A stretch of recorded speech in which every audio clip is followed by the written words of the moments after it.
ഇപ്പൊ ഉടമ്പടി നിലവിൽ പ്രതിസന്ധിയിലാണുള്ളത്. ഈ വെടിനിർത്തലിന് ശേഷവും വലിയ ആക്രമണം അവിടെ നടത്തിയത് നമ്മൾ കണ്ടതാണ്.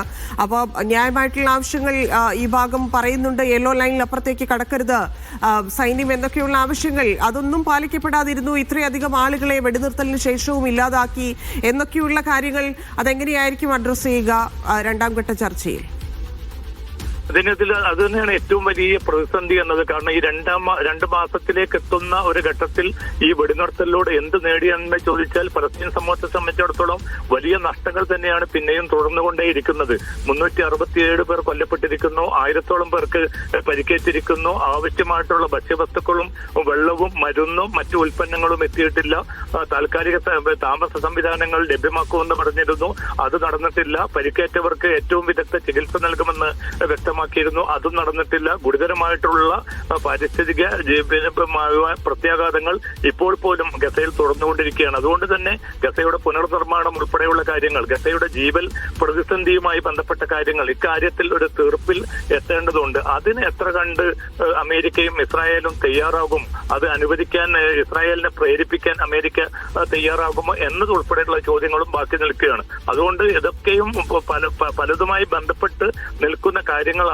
അതുകൊണ്ട് തുടർ ചർച്ചയിൽ ഇക്കാര്യങ്ങൾ വരേണ്ടതുണ്ട്. അതിൽ ഏറ്റവും പ്രധാനം റഫാ അതിർത്തി തുറക്കുക എന്നത് തന്നെയാണ്. കാരണം എങ്കിൽ മാത്രമേ കൂടുതൽ സംവിധാനങ്ങളും സഹായങ്ങളും ഗസയിലേക്ക് എത്തിച്ചേരുകയുള്ളൂ. പക്ഷെ ഇപ്പോൾ ഇസ്രായേൽ പറയുന്നത് ഈജിപ്തിലേക്ക് ഭാഗത്തുള്ള അതിർത്തി തുറക്കാം, പക്ഷെ അത് ഗസയിൽ നിന്നുള്ള പലസ്തീനികൾക്ക് ഈജിപ്തിലേക്ക് മടങ്ങാൻ അതിനുള്ള ഒരു അവസരം മാത്രമാണ്. അവർക്ക് തിരിച്ചു വരാൻ പറ്റില്ല എന്ന് പറയുന്നതിന്റെ അർത്ഥം എന്നത് ഗസയിൽ നിന്ന് പലസ്തീനികളെ പുറന്തള്ളുക എന്നതാണ്. അത് ഒരു നിലയ്ക്കും അംഗീകരിക്കുകയില്ല. പലസ്തീനികൾ അവിടെ തന്നെ തുടരും, അല്ലാത്ത ഒരു നീക്കത്തിലും തങ്ങൾ അനുകൂലമല്ല എന്നാണ് ഇന്നിപ്പോ ഈജിപ്തും ഖത്തറും പ്രഖ്യാപിച്ചിരിക്കുന്നത്.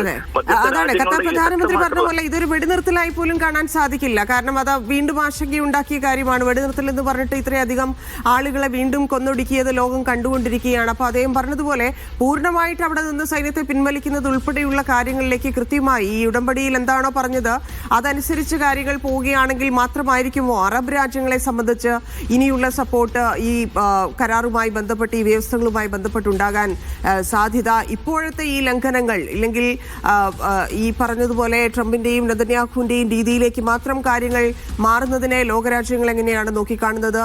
ഏതുതരം പ്രതിഷേധമായിരിക്കും ഉയർത്താൻ സാധ്യത?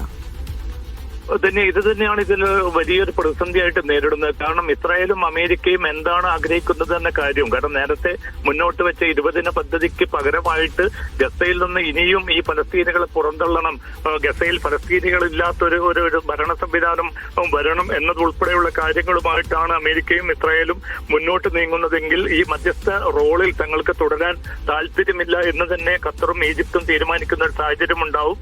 അറബ് ലീഗും അതോടൊപ്പം തന്നെ 57 അംഗ മുസ്ലിം രാജ്യങ്ങളുടെ കൂട്ടായ്മയായിട്ടുള്ള OICയും ഇക്കാര്യത്തിൽ വളരെ ശക്തമായിട്ടുള്ള നിലപാടാണ് സ്വീകരിച്ചിരിക്കുന്നത്. 1967 മുമ്പുള്ള അതിർത്തികൾ മാനദണ്ഡമാക്കി ഒരു സ്വതന്ത്ര പലസ്തീൻ രാഷ്ട്രം വരണം. ആ പലസ്തീൻ രാഷ്ട്രം തന്നെ അതിൽ നിന്ന് ഒരു ഇഞ്ച് പോലും തങ്ങൾ പിറകോട്ട് പോവുകയില്ല എന്നാണ് സൗദി അറേബ്യ ഉൾപ്പെടെയുള്ള എല്ലാ അറബ് രാജ്യങ്ങളും മുസ്ലിം രാജ്യങ്ങളും വ്യക്തമാക്കിയിരിക്കുന്നത്. പക്ഷേ ഇസ്രായേൽ അത് അംഗീകരിക്കുന്നില്ല. അത്തരമൊരു രാഷ്ട്രത്തെ തന്നെ അവർ നിരാകരിക്കുകയാണ്. ആ ഒരു ഘട്ടത്തിൽ ഹമാസിന്റെ നിരായുധീകരണം എന്നത് എളുപ്പമായിരിക്കില്ല. ഹമാസ് അതിനോട് അംഗീകരിക്കാനും സാധ്യതയില്ല. കാരണം ഒരു സ്വതന്ത്ര പലസ്തീൻ രാഷ്ട്രം വരികയാണെങ്കിൽ അത്തരമൊരു രാഷ്ട്രത്തിന് തങ്ങളുടെ ആയുധങ്ങൾ കൈമാറാമെന്ന് ഹമാസ് അറിയിച്ചിട്ടുണ്ട്. ആ നിലപാടിനോട് തന്നെയാണ് അറബ് മുസ്ലിം രാജ്യങ്ങൾ ഇപ്പോൾ ചേർന്നു നിൽക്കുന്നത്.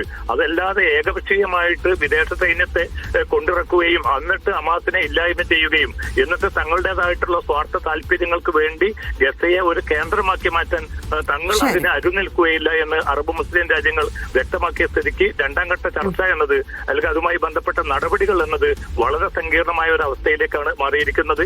എന്തായാലും ട്രംപും നെതന്യാഹുവും തമ്മിൽ വൈറ്റ് ഹൌസിൽ നടക്കുന്ന ചർച്ചയ്ക്ക് ശേഷമായിരിക്കും ഇക്കാര്യത്തിൽ അറബ് മുസ്ലിം രാജ്യങ്ങൾ കുറെ കൂടി തങ്ങളുടെ പ്രതികരണം വ്യക്തമാക്കുക.